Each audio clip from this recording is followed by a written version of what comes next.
Hi guys! Welcome to my channel again and welcome to Pearl TV. So for today's video guys, ang topic natin ay anong dapat gawin sa batang kinalmot ng pusa. Okay? So ako natatandaan ko guys, nung bata pa ako, hindi talaga ako makulit, hindi ako malikot. Kaya wala akong experience na kinagat ako ng pusa, wala akong experience na kinalmot ako ng pusa, ako kinalmot ako ng aso. Kasi, hinahayaan ko lang mabuhay yung mga aso. Sa bahay maraming aso, pero wala masyado pusa. Hindi kami sa pusa. Pero yung mga ganon, yung aso, I just feed them. Nakikita ko yung papa ko ganon, feed nila. Pero ito si Shasha, ayan nakaidang kalmot na yun ng pusa. So ano yung dapat gawin pag, bibi pa lang yung si Shasha, may sobrang liit na kalmot. Ang ginawa namin nun guys, just like last year, pabaksin, okay? Pabakunahan nyo yung bata. Although yung nakakalmot naman kay Ate Shasha noon is Persian cat na fully vaccinated din. May 3 vaccine. Yan, pinabakunahan pa rin namin ni Mr. ko noon. She is just 4 years old then. Then afterwards, nag-alaga ulit kami ng pusa. Ngayong 9 years old na si Ate. 8 years old siya, 9 years old. Nag-alaga ulit kami ng pusa. So dahil may alaga nga kaming pusa, iniiyak-iyakan niya na gusto niya nga talaga mag-alaga ng pusa. Kaya no choice ako, sabi ko, alaga na lang kami. Sinabi ko sa kanya, basta pag makakita tayo ng pusa na all white and then male, sige, alagaan natin. At it happened. Nakakuha kami ng pusa dun sa Commonwealth, sa Riverside, kina ate ko. So, ayun. At yun na nga ay si Muning, di ba? So, from time to time, nakalmot siya ng pusa, pabakunahan. Ayun, nakaano na si Ate Shasha, vaccinated na yan, may anti-tetanus, pero yung anti-tetanus daw guys is 6 months lang yun. Ang anti-tetanus guys, ayun yung protection yung para yung mga yung sugat safe na hindi siya maano ng mga ng dumi. 'Di ba? So, yun. Pero kung hilom naman agad yung sugat, 'di ba? Okay na yun.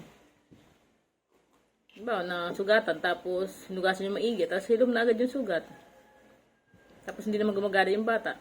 Diba? Pero kayo, nasa sa inyo pa rin kung anti-tetanus nyo. Center, meron naman daw anti-tetanus. Nagtanong ako kanina, you just need to buy the gamot. At itutusok na lang ng doktor. Pero, pareseta muna kay health center. Ayun, si Shasha, anti-tetanus ko na to noon. Tapos kanina, pa-booster ko na lang siya. Pa-booster. Tapos, si Muning sana, isi-surrender ko na siya sa barangay. Kaso madaling araw umiiyak ako. Para sabi ko, mamimiss ko si Muning. Parang, hindi ko din kaya na yung pusa, makaramdam siya ng lungkot. Parang hindi ko din kaya. Umiiyak ako. Sabi ko kay Mr. ko, parang hindi ko naman kaya mawala si Muning dito sa bahay. Parang nasanay na din ako na nandiyan siyang makulit.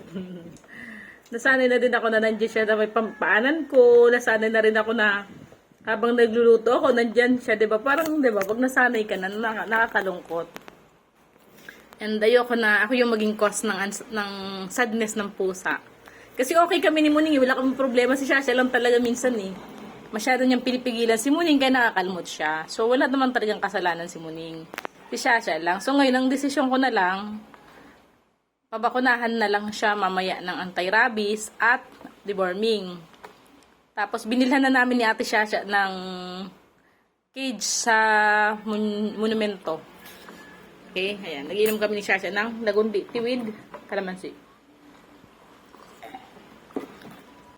Ayan, ito. Ayun, napakadelikado po ng kagat ng pusa or kalmot ng pusa. Kasi po yung pusa po madumi, di ba? Ang kamay, kuko, kung saan. Pero si Muning, dito lang naman yan. Bahay, sa labas-labas. Malinis naman ang paligid.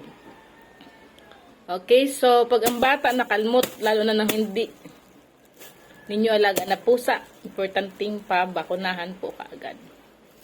Bisita po kayo sa San Lazaro Hospital if you don't have a budget, or to any health centers na magbigay sila, o kaya sa PCMC.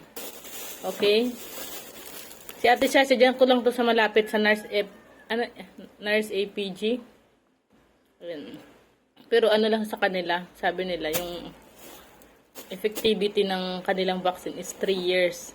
At every time na makalmot ang bata o makagat, kailangan pa booster. Every 3 months. So, yun. So, kaya si Ate Shasha, pinabooster ko ngayon. Tapos, after 3 days, booster ulit. Okay, tapos pag nakalmot na naman daw ulit, after 3 months na naman booster. Okay, so bayan, thanks for watching. Magastos mag-alaga ng pusa. Kaya bago kayo mag-alaga ng pusa, make it sure that may budget. Okay, kasi bakit? Pagkain ng pusa, ano din kayo. Yung taihan ng pusa, litter, sandbag. Yan. Pusa, maganda naman may alaga ng pusa, guys. Sabi nga ng iba, yung pusa daw nagka-take away ng mga sakit-sakit. Feeling ko, kasi sabi ko minsan okay naman yung pakiramdam ko. Certain naman sa akin yung pusa kahit pa paano. Tsaka yung pusa parang tao siya, di ba? Pag gutom na siya, makipag-usap sa akin, parang nanay niya ako, yan talaga, mapaano ka talaga sa kanya na, parang anak ko to na nagpapaalam din na gutom siya, di ba? So, bubuksan mo siya ng sardinas. Kung wala na siyang stock niya ng feeds, kung naubusan ng feeds, so kaya kung anong pagkain niya sa ref, kainin mo talaga siya. So, ganun yung pag-alaga ng pusa.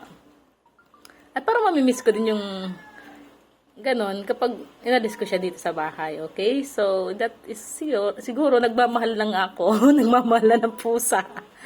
So, kaya thanks for watching. God bless.